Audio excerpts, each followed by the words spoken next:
Happy Monday, everyone. What is going on? Jack Veltri here for Gamecock Central. Hope you guys are all doing well and had a fantastic weekend. And we've got a lot to talk about from this past weekend. And it was as the title of this live stream says, it was a tale of two weekends in Gamecock softball. A lot of good to talk about there that we're going to start out with.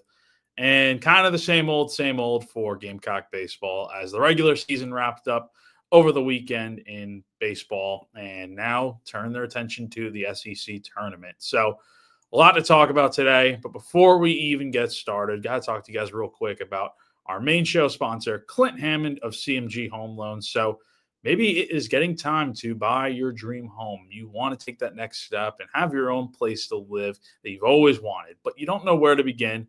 Well, got good news for you. Clint Hammond can help you out. He'll take you through the process step by step and get you on the path towards making that dream become a reality. Now, he's been in the mortgage industry for a very long time now, well over 20 years at this point. He's a lifelong Gamecock fan. He's also a longtime supporter of Gamecock Central and all of our GC Live programs. So you know you're in the right hands with a guy like Clint. If you're interested, give him a call, 803-422-6797. The NMLS number for him is 71597, or you can go to clinthammond.com for more information. And if you're watching live right now on screen, all this information will be right above me here throughout the show. All right, so without further ado, hope you guys are all doing well once again. Thank you guys for tuning in as always. We have not done a Sunday reset in a little while. It's been very busy with work lately and just not having the time to go live at, when I want to necessarily, because it's during the middle of baseball. And now softball season is really picking up with me being out there for all these games now. So we're definitely going to try to get back on the right track with doing Sunday reset every single Sunday night or Sunday afternoon, whenever, especially when football comes around. So apologies about that, but I thought it was a good time to just sit down, chat about the weekend at hand, because there's a lot to talk about and it should not go unnoticed. And let's start out with the good from this weekend. South Carolina softball hosted a regional at Beckham Field, and I was on hand for all three games this weekend. The Gamecocks took care of business, sweeping through their regional with wins over Elon on Friday, a win over North Florida on Saturday, and then a run rule win over North Florida once again on Sunday. A very impressive weekend, to say the least, for Ashley Chastain Woodard's squad, as they looked pretty much as good as you can. I think we'll start with the pitching. I think the pitching was superb this weekend. You got to start with Jory Hurd, who came out of relief in all three games this weekend. And you go back to Friday, Neely Lamb, who got the start on the mound. And after that game, Ashley did say that, they wanted to start Neely, get her some innings, and because they're going to need her, right? They're going to need her throughout the postseason. You can't just rely on, as we'll get into here, Sam Gress and, of course, Jory Hurd. But after about an inning and a third, you take out Neely and you turn the ball over to Jory, and she's able to go the rest of the way over 5 1/3 innings. She only gave up one hit, and she was phenomenal. Now, Elon was putting the ball in play throughout the evening in that game when Hurd was on the mound. But you got to give some credit, too, to South Carolina's defense, which was sparkling this weekend. I mean, not many mistakes were made in the field, and when they were, which were very rare, I mean, remember if they had anything specifically error-wise, but they were very clean in the field this weekend, and it backed her up a lot when the balls were put in play. Some really nice plays. That one play by Carly Shelton on Friday night where she's diving to her right at second base, or her left, I should say, makes just a last second, hurl, flip to first base for the out. And I mean, that was a fantastic play. I mean, if you guys were watching, you know which one I'm talking about there. So good stuff on Friday. Ari Rhodey had her 17th home run of the season. And I believe in that game, South Carolina did break the program record for most runs scored in a season. So very clean game for them on Friday, picking up a 5-2 win over Elon. And then Saturday and Sunday, you're able to shut out North Florida, and you're facing Allison Benning, who is just a really talented, not just a pitcher, but also hitter. She's probably one of the top players in college softball just overall. I mean, she came into the weekend with 19 home runs on the year, an ERA well below 2, about 1.5. So South Carolina had their work cut out for them facing a pitcher of this quality. And, we'll start with the Saturday game here. Nothing really going right for the offense. They're putting the balls in play. Brooke Blankenship nearly had a 2-run home run that if it weren't for the wind kind of knocking the ball down, she's probably hitting a 2-run homer in the 4th inning of that game. But the offense didn't really come to life until, I believe it was the 6th inning, where you're just able to scratch across 3 runs. And at that point, it's enough to win you the game just because of how good your pitching was. Sam Gress, who we're going to talk a lot about here, started that game, pitched 4 2/3 innings, did not give up a run, gave up 6 hits, gotten herself into a lot of jams this weekend, especially on Saturday. But she really was able to work in and out of them. And that's one thing that Ashley Chastain-Woodard has noticed just throughout this year, is just her ability to get herself out of trouble is massive. And look, not to take anything away from North Florida, but let's call a spade a spade. This team is very much Allison Benning and then kind of everyone else. Like, if you get her out, you're going to be in a pretty good spot to win these games. Now, she got on base a few times this weekend, but you did not give up any home runs to her. I don't even think North Florida didn't even have a home run against South Carolina this weekend. So, again, the pitching was very good. Jory Hurd comes in later on and is able to seal the deal. But, again, that 3 spot that South Carolina had in the later innings really did help them. And they get a huge win to move, not just they were already in the winner's bracket, but to move to the regional final, only needing 1 win and 2 tries. It put them in a very good spot to be able to come away with a win and advance to Super Regionals, which, of course, they did. Now, this time around in Game 3 on Sunday, facing North Florida, facing Benning again, they did not have a hit through the first 3 2/3 innings. But the story of this game, the 2-out situational softball, the way they're able to hit in those spots, massive. All 8 runs they scored, 2 of which came in the 4th inning, and then 6 came in the 5th to win in run rule fashion. All came with 2 outs. Put it in perspective, Benning was able to get the first 2 outs on the first 2 batters she faced in the 5th inning. Was only 1 out away from moving on to the 6th. I should say the Gamecocks were able to score 6 runs with 2 outs. That's in the 5th inning. That's impressive. And they were able to win by run rule. So a very nice weekend for the Gamecocks. And once again, Sam Gress was phenomenal again, getting the start. Even better, I think, personally. 4 innings, 3 hits given up, 1 strikeout, 1 walk. And then Jory Hurd only needed to pitch 1 inning. And she only gave up 1 hit this entire weekend. I mean, 3 appearances made. I believe she pitched 8 2/3 innings this weekend.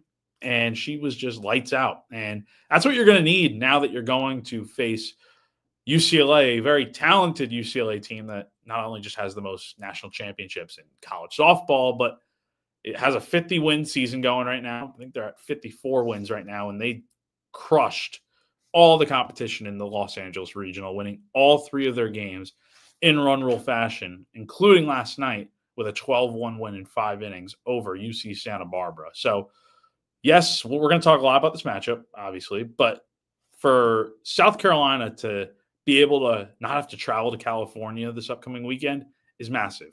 Like, UCLA has to come here, and this is South Carolina's first time. This will be their 3rd trip to a super regional in program history. They went in 2007 and 2018. Both times they had to go on the road. And this time around, they're going to be hosting at Beckham Field. So the crowds were great this weekend, no doubt about it. And it's going to be really massive, once again, to have a big crowd out there for all 3 games this weekend. Friday and Saturday, both games are going to be at 1 p.m. First game will be on ESPN2. There's no TV broadcast announced yet for Game 2, and if necessary, Game 3, which a time for that game has not been announced yet. But it's going to be huge, First time ever hosting a super, and you're now 2 wins away from going to Oklahoma City for the Women's College World Series. And Ashley was asked the other day after winning the regional just about, because I think it's human nature for people and, fans and players and everybody involved to start thinking ahead to 2 wins away. You've come all this way. You're now 2 wins away from going to the final destination of where you want to be to compete for a national championship. But I think it's only natural for everyone to start thinking about that stuff. And here's what Ashley had to say kind of about how she is kind of managing that and also trying to as she puts it in a second here, trying to, not let it get to their heads too much, but also embracing the fact that, yeah, they are this close and they are going to talk about it. Yeah, I'm going to do my best to keep them in the moment. Yeah, I mean, there's no doubt, like, once you reach a certain point, like, your mind is, hey, like, we're a few away from the biggest stage, the stage we've always dreamed of playing on. So I think we'll definitely talk through that this week. I think at some point it becomes super motivating and inspiring that, like, we're so close. I think that, there comes a point where it almost works in your favor. I think when you're too far away from it, it doesn't work in your favor. But I think once you get inching closer to where you want to go, I think it puts a lot of wins in your sails. So we're going to talk a lot about it. We want to make plans to go to Oklahoma at the end of the Super Regional next weekend. And so I think it'll put wind in our sails. I'm not super worried about them being in the present moment because at this point, they know what we got to do. Yeah. So again, that is what South Carolina softball coach Ashley Chastain Woodard had to say about the Gamecocks and the fact that they are going to host a Super Regional for the first time ever, their first trip to a Super since 2018. And yeah, look, they are 2 wins away from going to OKC. And I don't really blame her for the mentality that she has going into this. Like, it's easy to talk about the fact that, like, hey, like, let's not look too far ahead. Let's focus on the present moment, which of course they're going to do. But I think what gets lost in translation here is the fact that you can do whatever you want to not think about the Women's College World Series and what it would mean to get there for this program in the first year with a new head coach. But I think it's just, again, it's natural there's nothing you can do to stop that thought from coming into your head. Like, you have those positive thoughts and you're thinking about what could be. And sometimes it can be an issue, but I think in this case, they've done such a good job of not letting anything bother them. And I think they're going to go through some adversity this upcoming weekend, I should say. This past weekend in the regional, I don't think they really had to deal with much drama at all, just because, aside from being at some scoreless games in the later innings against North Florida, this team never trailed. They were never down. And, well, actually, I take that back. They were trailing to Elon 1-0 after the first inning. But besides that, they were always in command this weekend and never seemed to let the moment phase them. And so that's going to be huge this weekend because you have a UCLA team that arguably is better than South Carolina in some ways. They lead the nation, or top 10 in the country in so many different statistics. It's just, you can't even name all of them just because there's so many things that this team does well, led under a coach that's been at UCLA for nearly 20 years at this point. So it is going to be tough, but the benefit is they are at home this weekend. And I think that cannot be understated because we see it in baseball, how important it is to host. And you go back to, we'll get into baseball here in a bit, but you look at baseball 2 years ago when they won their regional at home, and then they got to go on the road to Florida, and they have to deal with playing on the road. And that is tough. And yes, crowd size is definitely different. It'll only be less than probably 2,000 people at capacity at Beckham Field this weekend, but you can imagine, I don't know how many people from Los Angeles and UCLA are going to be making the trip aside from family and whatnot. So it's going to be a really hostile environment, I would imagine. And I think that gives South Carolina a lot of edge. And I think they're just in a really good spot right now. And got a question here real quick before we continue this conversation. Is there a scheduled game on Sunday? Not yet. So again, if you missed it, in case you're just now joining, appreciate you guys joining as always. So Friday, 1:00 p.m., Beckham Field, ESPN 2, I believe. Yeah, ESPN 2. And then Saturday, there's no channel info out yet, but the game is at 1:00 on Saturday as well. So no time yet for Sunday, just because if South Carolina or UCLA wins the first 2 games and they win the 2 games, that's the end of the series. Like, it's best of 3. So nothing yet on Sunday, and if the time will come out if that bridge is eventually crossed. But getting back into the conversation here, I mean, just big picture perspective here. I mean, how many people actually thought this team was going to not just make the postseason in year one? I think that probably was an expectation for sure. But to make not just the postseason, but host a regional in year one and be a top 8 seed, to get to host a super and you win the regional and you're playing the winningest team in college softball in history with 12 national championships coming to your place on Friday. That's insane. Like, it's remarkable what this program has been able to do in such a short amount of time. I remember being at softball games when I was in college, covering South Carolina when Bev Smith was the coach in 2020 and 2021 and 2022. Those were some really rough years for this program. I mean, it was like they were bottom of the barrel in the SEC. They were winning like 4, 5, 3 games in conference play.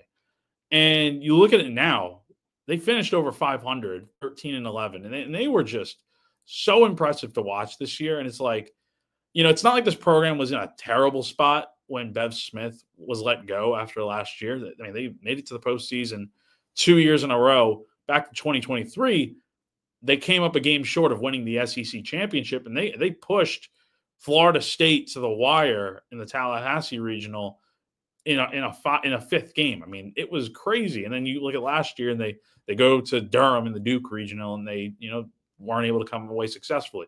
So I think what the point is what we look at here when you talk about Ashley being brought on last summer. It's not just baseball you're committing to investing more into and trying to get them turned to winner.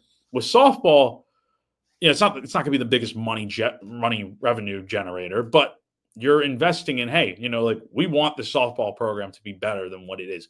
Making the postseason is not enough because you're going to make it more times than not just because your RPI is going to be great because of the league you play in. And if you're decent enough, like South Carolina was in the past before this year, you'll make the tournament, as we've seen. But I think what we saw from Ray Tanner and the other people on the admin and stuff, the board, is like they want this softball program to be better and soar to new heights. And that's what we've seen here this season is that, I mean, Ashley's now easily won the most games for a first-year coach in program history for softball. She had 39 during the regular season, won 40 games at the SEC tournament for the first time since, it's been 3 times now since 2003. So the things that they are doing right now are kind of like unheard of for this program. And I think it starts at the top with the belief that Ashley has talked about so many times now. I mean, you go back to her introductory press conference and the preseason right before the season started, where South Carolina was picked to finish last in the SEC in the preseason media poll. And then you see her as they get close to potentially hosting a regional, and she's talking about this was the expectation for this program, and seeing this team get to where they are, it's not a surprise to her. And because of that, the players are so bought into the culture that she's created. And I asked Brooke Blankenship and Abigail Knight, two of the most important pieces in the 2-out rallies that they had in Sunday's game to beat North Florida 8-0. I asked them just I saw after the game, for context, the players were mobbing Ashley on the infield, kind of just celebrating with her after the win. And you see stuff like that. It's just so cool, obviously, for Ashley being a first-year coach here at Carolina to have the success that she has. But it's interesting to just hear the players' perspective on the coach that they play for and the things that are going on and just how much fun and how good this is to be a part of this. So here's what Brooke Blankenship and Abigail Knight had to say when I asked them just about what it has been like playing for Ashley. Yeah, I think from the summer, learning her story and that she played here and now she's leading her alma mater is just so inspiring to all of us, I think, and then the traditions that we're creating here. And I think we just felt all that come to life there at the end. Yeah, this is, I know this is a dream come true for her, so I can't imagine how she must be feeling right now also. And she's the best that I've ever played behind, so, I mean, what an honor it is to follow her in battle and our coaching staff. I mean, I wouldn't want to be behind anybody else. Again, as we'll get into here with baseball here in a little bit, you just hear that and you kind of probably thinking, like I am, like, two vastly sides of the spectrum. I mean, we're going to get into more baseball here in a sec, but you just look at what softball is doing and you hear the things that are going on and how good everything has been. And obviously winning, it changes, obviously, a lot of things. Like if softball were bad this year, I mean, who knows how things are going. But, Ashley's obviously the right person for this job. I mean, she is just taken things to a completely different level to where it's like, it's not even just this year that has been so successful. You're setting yourself up now for You're in a state with Clemson, is a very good softball program that is only a few years old. That is, they won their regional. They are going to Texas this weekend for a super. That's your main competition in the state, and you play in the toughest conference in college softball in the SEC. The things that South Carolina has done this year are going to set them up so well to a point where it's like, okay, this year you get the conversation in next year. How do you make this better? How do you not become a one-hit wonder? And I don't think that's going to be the case. I don't think this program is going to be one of those that you see them great for 1 year. It's a great story, and then they just fall off the face of the earth. I don't think we're going to see that here. Now, it's going to be tough, obviously, every year to win consistently like they're doing right now. It's tough to see 40-win seasons one after the other just because we have not seen that yet from South Carolina. But with Ashley at the helm, how young she is, just how energetic she is about seeing this program do so well. This is her alma mater, after all. And she was on some real bad softball teams in South Carolina back in the early 2010s. The things she's doing right now, I don't think this is a one-year thing. I think this is setting yourself up to be successful for the rest of the decade. You have a chance to bring so many players back next year that, like, Ari Rohde's only a junior. You know, you have so many other players. Like, you have a lot of 60-years on this team, like Sam Grass and Abigail Knight and a lot of seniors. Blankenship's a senior. Emma Sellers is a senior. But, like, you brought in so many players from Charlotte. Like, Lexi Winters came in. She's a junior right now. You have some great freshmen on this team, too, and sophomores. Like, you have – Jory Hurd's only a junior. You have a lot of opportunity to not just bring players back, and then you go out there, and it's much easier to pitch to teams and or I should say players, the fact that, hey, look at what we did this year. Do you want to come be a part of that? Winning helps a lot, but it's not just winning that I think is going to sell people on coming to South Carolina and watching South Carolina from a fan perspective too. It's the culture that's being created. And I think it's refreshing, I think, to watch and see a coach be so successful. And I don't think this is the end for South Carolina, regardless of what happens this weekend. This weekend does not dictate whether this season was a success or a failure. If you go out here and get blown out in the next 2 games and just get run ruled and whatnot, okay, that's not great. It's not the way you want to end the season, and I don't think that's how it's going to go. But it does not change the fact that you've won 43 games. You're 43-15 on the year. You are a top 8 national seed this season. You got to host a super for the first time ever in program history. Things that just don't happen here with softball are being done in year 1. So that, for those reasons, this program is in a very good spot. And I think this is really just the beginning for them. So now on the flip side, we've put it off for long enough. Baseball. You know, we've talked about baseball every week, basically, on GC Live at this point. Me and Ethan Carter, which him and I will be going live later this week, whenever the baseball season does end, because SEC tournament starts tomorrow, and the Gamecocks will be in Hoover taking on Florida, which we're going to get into here in a sec. But the baseball program is in a vastly different place than softball is, to put it gently. They didn't get swept this weekend against number 1 LSU, which I will admit I did pick LSU to sweep South Carolina. But to the surprise of many, the Gamecocks showed a lot of fight on Thursday last week, picked up a 6-5 walk-off win over the top team in the country. And for a moment, I will admit, it did feel a lot like the past years of covering this program. Like, you think back to how much fun the 2023 team was, and despite Mark Kingston getting fired last year, there were some good moments last year before things really took a turn for the worst. Like, it kind of felt like that for at least a moment. Now, I was not there the next 2 games. I was at softball, but seeing the scores and seeing the games and stuff and how things went, and you see the crowds, and it's just this season has been a disaster. You went 6-24 in conference play, 28-28 on the year, and there were 2 things that you broke this weekend. Number 1, on Friday, when you lost to LSU to even up the series at a game apiece, you set the record for most conference losses in a season. 2019 South Carolina went 8-22 in league play. That was the previous record holder. And the Gamecocks are going to fall well below that now, as they are 6-24 in the SEC after 30 games, like I said. And what they do in the SEC tournament does not change the conference record. It does not add to it. It'll just add to the overall win-loss total. So, and that being said, the Gamecocks also, with Saturday's loss, 7-3 to LSU to lose the series, they've now lost the most games in program history in a season, so, or tied for the most.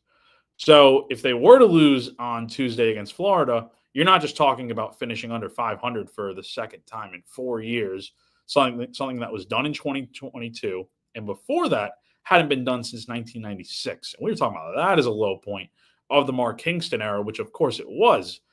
But if they were to lose on Tuesday, you finished 28-29 on the season. You were 6-24 in the SEC. Where do you go from there? I mean, I've talked about it, just personally and stuff. But like, how do you correct this? It's the $1 million question, quite honestly. Now we know Paul Mainieri is not going anywhere. More things have kind of come out. On3 had a great report today on their site, on the national site, talking about how Paul Mainieri, according to sources, is going to get a second year, which seems to be the case. And look, I know people are obviously frustrated about it, but the fact of the matter is that buyout is just way too high to pay. You're talking about $5.2 million that you would have to pay if you were to fire him this season. And that is not including the assistants on staff and everyone that was retained and brought in and all that. You're talking about well over $7 million.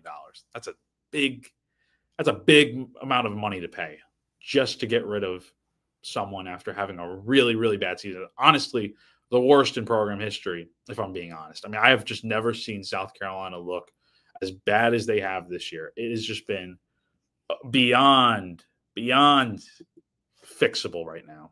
And so if Paul's not going anywhere, which seems to be the case, and again, we've heard the same thing at Gamecock Central, but if he's not going anywhere, well, how do you fix this thing then? How do you become what you set out to be when Paul initially came in?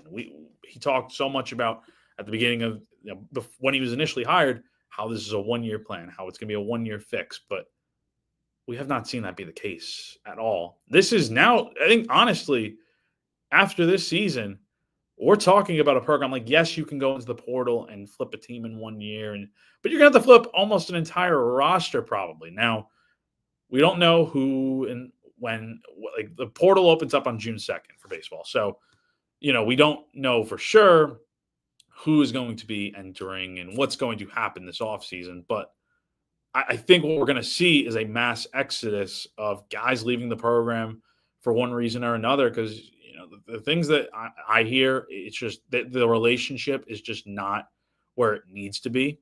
And that's a problem. When there is a disconnect, that's a problem. And, I get the question here, is Paul washed? You guys know me. If you've listened to me for long enough, I try to be as truthful as possible. I think so. I think that is there part of me that thinks this thing can eventually be turned around? Yes, of course I do. But I think that's going to happen not next year, but when Paul Mainieri is no longer the head coach of South Carolina. I think that is when we see things really turn. Because it's not because Paul can't turn this thing around. I think he can. But the point is, the problem is, how are you going to recruit guys when your situation as bad as ever? I mean, a season like this, the easy thing to say is that, hey, come be a part of the turnaround. That's kind of what Mainieri's said lately, like in what his potential pitch could be to guys. Like, come be a part of the turnaround. And, I've heard so many fans and other people just say, oh, just let him get his guys in here. But who's going to want to come here? Who is going to come to South Carolina when you have a aging head coach who's 67 right now, is only going to get older?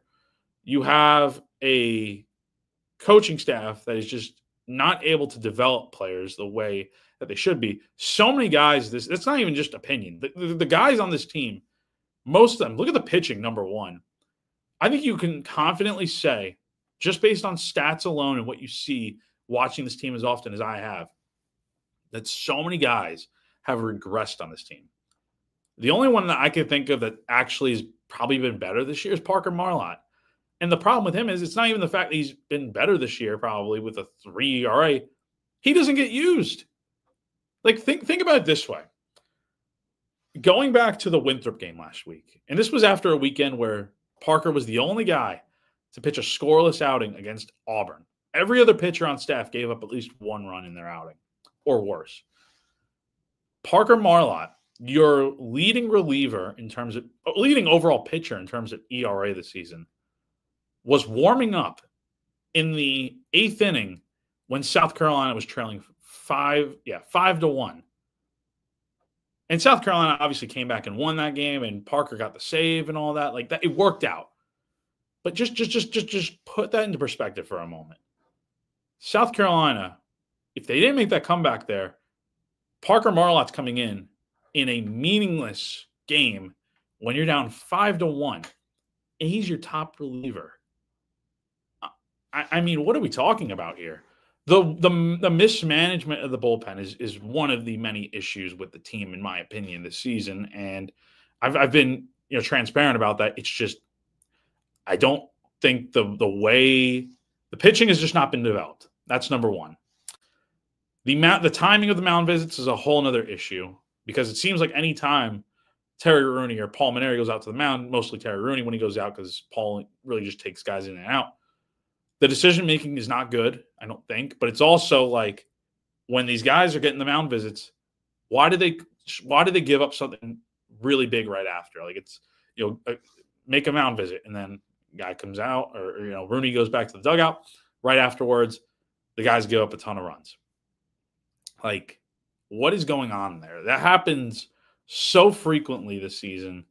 And there's just been other issues beyond that. It's the, I put this in one of the transcripts when I was talking to Paul at the Mississippi State series. He admitted that the fact that he misspelled Brendan Sweeney's name on the roster, and that was something that Chris Lemonis pointed out during the series, and that probably could have given South Carolina an automatic loss right there. Like they'd have to probably forfeit right there. It's just things like that. It's just you look at the way things are going, the constant. Throwing the guys under the bus, which happens quite frequently. And then some of the things that have been said, like the comment about how Mainieri underestimated the SEC and stuff. And it's just the one thing after the other. You can't see many reasons to bring him back or anyone back really for that matter.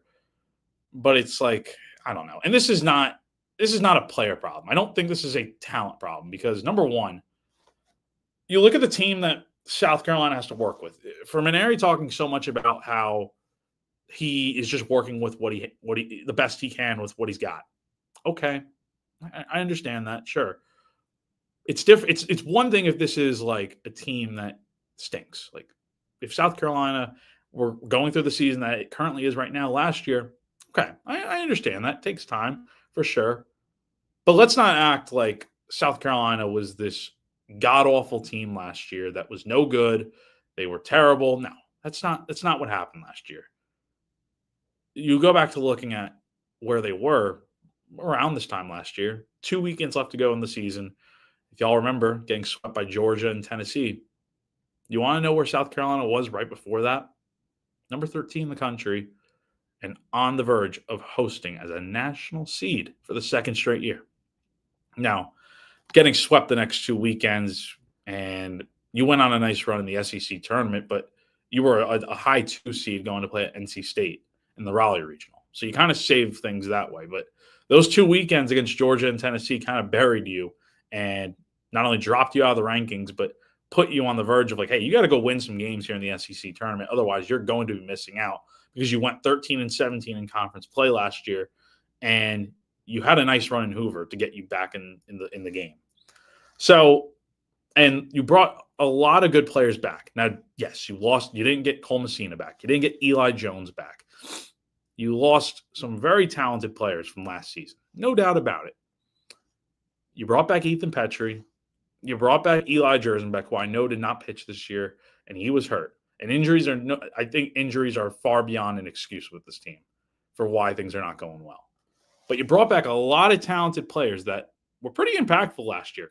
I think of one name that really sticks out that has not been good this year. Kennedy Jones was a name that wasn't even on South Carolina's mind in coming back because they didn't think he was going to be back because of the draft and stuff. And then he's back because he didn't get drafted. And obviously, the story goes that Paul and Kennedy, I wrote about this in a story before the season, but, they chatted it out and, they worked it out and Kennedy was back. He's not been good this year. This is a guy that, granted, did not hit for much power last year, but he had 9 home runs and he hit near 300 last year. This season, he has 1 home run in SEC play. For him to be the supposed protection behind Ethan Petrie in the lineup, I mean, Kennedy's been banged up this year and stuff, but that's what I'm talking about. Just the regression of so many different guys. And I think that also just goes back to the philosophy and stuff of the not wanting to walk and all that. It's just, again, this season has just been a nightmare for South Carolina. And again, I don't think it's fixable in one season. I really just truthfully do not. And if I'm wrong, I would love to be proven wrong. I seriously would. I want to see South Carolina do well because it's more fun for my job to be able to cover, a good team, a winning team compared to, what this season's been in men's basketball and all these different things.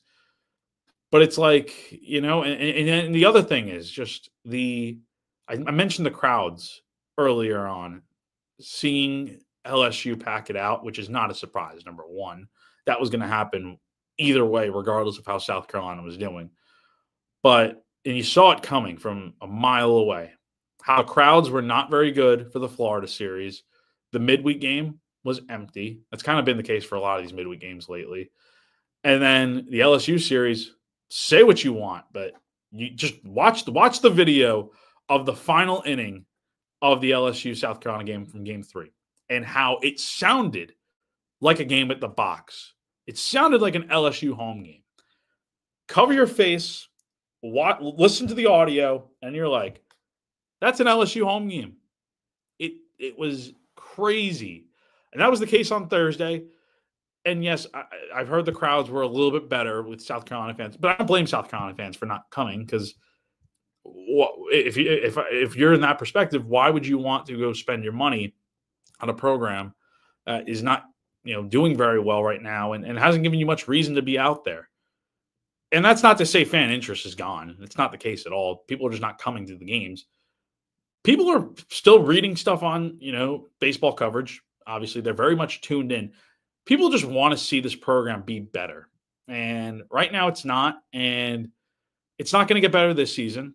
It may not next year, but I don't know when this thing's going to get turned around. And maybe it will in the offseason. But again, I just find it very hard to believe that you can bring in a better roster than the one you had this year. Because I think this roster has a lot of talent. And the players should not be blamed as much as everything else is going on. Because they're doing what they can. It's just the development is not there this season at all. And so I just don't know when it's going to get fixed. But the bigger question I've posed a few times now, yes, you got to get this thing fixed quickly and hopefully soon. How are you going to get people back in being invested in your program? How are you going to get people back into the ballpark? How are you going to fix the problem that is all those empty seats at Founders Park every weekend? Because if things aren't good next year, it's going to be the same way for a much bigger portion of the season. So, again, all this to be said, there are a lot of problems right now, and I don't know when it's going to get fixed. It may not next year, but you got to wait and see, I guess. So here's what Paul Mainieri had to say about, because South Carolina does play tomorrow, which I'm going to Hoover tomorrow morning, driving out to Hoover, Alabama for the SEC tournament. I will be out there as long as the Gamecocks are covering the tournament in what is most likely going to be, unless they win the SEC tournament, they're not going to the postseason this year. So here's what Paul Mainieri had to say about the mindset of the team and the players going into the SEC tournament here. But there's only one way to take it, especially in a single elimination tournament. You just got to do it one game at a time. So I've explained to the players, look, if we can beat Florida on Tuesday, we'll play Ole Miss on Wednesday. And if we can beat Ole Miss on Wednesday, we have a day off on Thursday. and kind of regroup a little bit. And then you got a weekend series. You got to win 3 in a row. So obviously that's a daunting task if you think, oh, we got to win 5 games in a row, and you just start out that way. But, you know, you just got to take it one game at a time. I've always enjoyed this tournament. I just, maybe it's because, you know, we had a lot of success in it or whatever, but I just always enjoyed it, you know, the police escorts to the field and the big crowds and the people tailgating, all the different teams there, and obviously the competition is outstanding. The SEC does everything the right way. You know, they give gifts to the players, and you know, it's just really a cool tournament. And it's a lot better, obviously, when you know you're in the NCAA tournament, or that you're going to be a host, or you're going to be a national seed. It takes a lot of pressure off you. But it still doesn't change the fact that it's at a great venue and all the other ancillary things. So, you know, I want our players to go there and just let it rip, and, you know, feel like, hey, you know, if we're gonna, you know, if this is it for us, then let's at least go leave it all out on the field and do the very best that we can. So again, that's what Paul Maneri had to say about just the mindset going into this week, because you have to. Again, you have to win the SEC tournament to get into the NCAA tournament. That means you can't just win on Tuesday. You have to win Wednesday, Thursday. You get the off day Friday, and then you win Saturday and Sunday. To do that, you start out with Florida on Tuesday. Brandon Stone is going to be on the mound for the Gamecocks starting, and Paul Maneri said he's going to go as long as he can potentially, and don't know what that means because, you know, I asked him what pitch count potentially could look like. But again, just going to let it all hang out there. And I think that is the right mentality to have. But, you know, it's tough because, you know, how much do these guys actually want to be there is the question. I think that's something else that needs to be posed too. Because, again, like I said, things are just not good right now. And we'll see what happens. I mean, the guys have competed hard this year. I don't think that's the issue at all.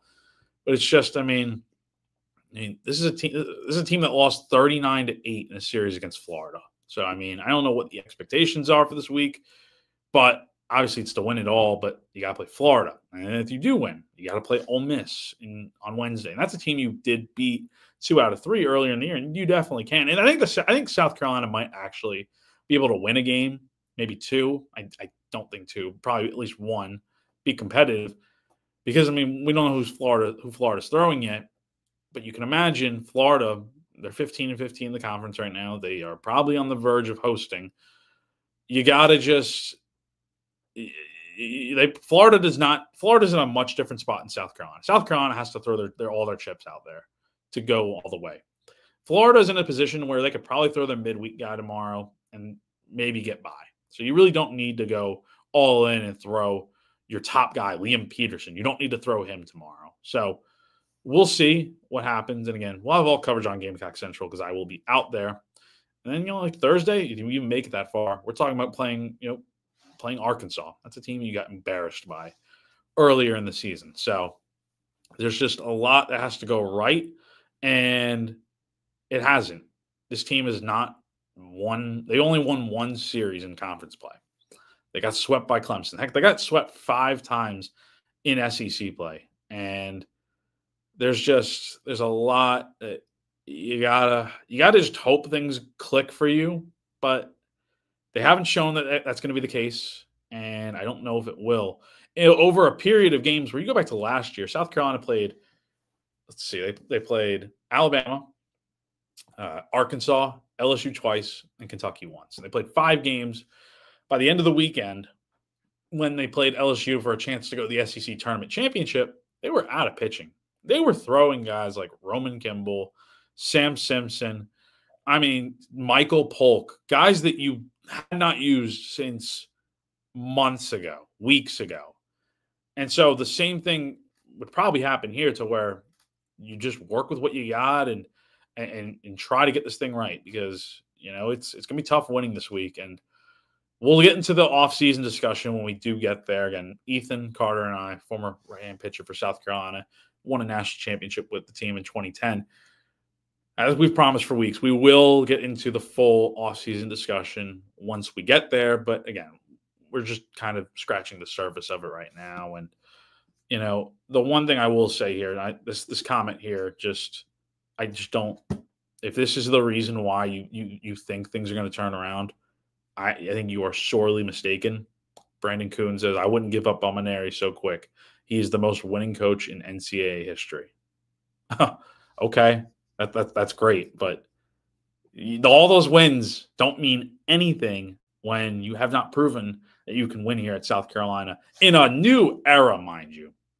For as many times as I've heard this season, the fact that, this is so similar to LSU and in Paul's first year and stuff.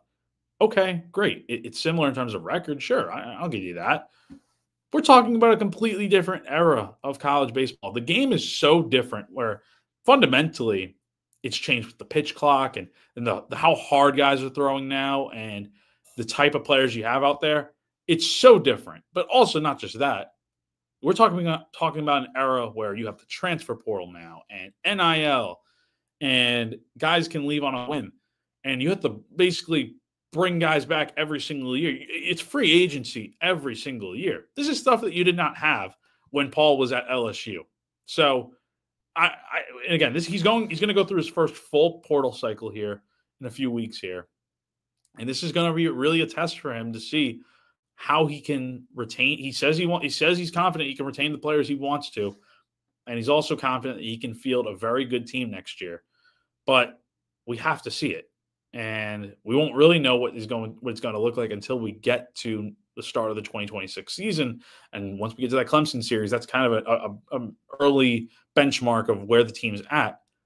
And I just don't know. How can you go from being a 6-win team to a regional team and potentially hosting it in 1 year? It's possible. Don't get me wrong. Auburn did it this year. They are living proof of what can be done when you just trust in your coach and just let him do his thing. And it's also just players too. Auburn was 8-22 last year. They're going to be hosting as a national seed this year.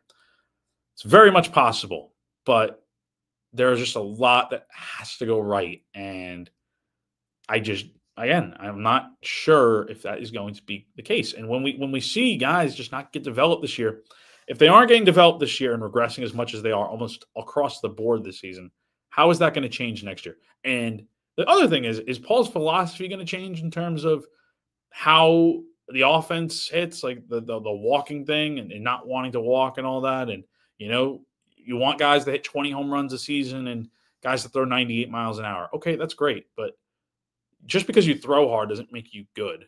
If you can't locate your pitches or don't have good off speed, what's to say you're not going to be right where you are this year? So again, we will see what happens. We're just talking very far into the future here, but it is just, I think it's a tough pill for a lot of people to swallow that have seen this program at the heights that they were 15 years ago. I mean, you look at the In Spirit documentary that literally came out the other week, which, by the way, fantastic stuff. Great job by Jake Williams and everyone involved in putting that documentary together on the 2010, and mostly 2010, and then the 2011 team as well. But we're looking at a team that I wrote about this morning, my weekend recap. We're looking at a team that does not even nearly resemble what those teams were back in the day. And even some of the recent teams, like 2023 was a great team that I got to cover a bit before I came on full time last year. Like, that's not what we're seeing here with this team at all. So again, a lot of problems right now, but we'll see what happens this week in Hoover. I'm looking forward to actually going out there. They've done some more renovations, and last year was my first time going out there. Had a great time, and hopefully it can be another good time out there, and we'll see what happens one way or the other. But we're going to definitely be breaking the season down in full length and just full autopsy of the season once we get to that point where the season is officially over. And then we'll look ahead to the portal opens June 2nd, and then go from there. A busy summer ahead. It's a lot is going to happen. I would fully expect change in some regard in terms of just more players being brought in, but in terms of coaching staff and all that, I don't think Paul Maneri is going anywhere, and I don't think much is going to change on the coaching staff. Maybe a little bit here and there, but again, we'll have to see what happens with that. So once again, South Carolina baseball will be in action tomorrow afternoon, or tomorrow evening probably, 5:30 p.m. SEC Network at the Hoover Met, playing Florida, a 10 versus 15 seed matchup. A winner moves on to play Ole Miss. And in South Carolina's case, if they lose tomorrow, they are done with the 2025 season and out. So no postseason there. Softball, on the other hand, they are playing for a trip to go to Oklahoma City. So they are going up against number 9 seed UCLA on Friday afternoon, 1 p.m. on ESPN2 at Beckham Field. Same time on Saturday. No TV channel listed yet. And then Sunday's TVA if there is a Game 3 at Beckham Field. I will be there as long as baseball is not playing into the weekend. I will be there for all 3 games, or all, however long the Super Regional goes. I will be out there covering it. So be sure to stay tuned for all coverage on GamecockCentral.com. If you missed any of this weekend, go to GamecockCentral.com. So many good stories on there from baseball and softball and everything in between, with football, recruiting, basketball. Lots to read, lots to talk about, and so appreciate you guys as always. If you're not already, subscribe to Gamecock Central. Subscribe to our YouTube channel, Gamecock Central, right here. If you're watching on YouTube right now, and be sure to give it a thumbs up if you enjoyed. And that'll be it. So we'll do another live stream later this week to talk about the baseball season with Ethan and I whenever we do cross that bridge, and we'll potentially look into doing Sunday reset here coming up on Sunday here. So that's going to do it for now. Appreciate you guys as always, and we'll see you again soon. Thanks so much for tuning in. Have a great week, guys, and I'll see you guys again soon.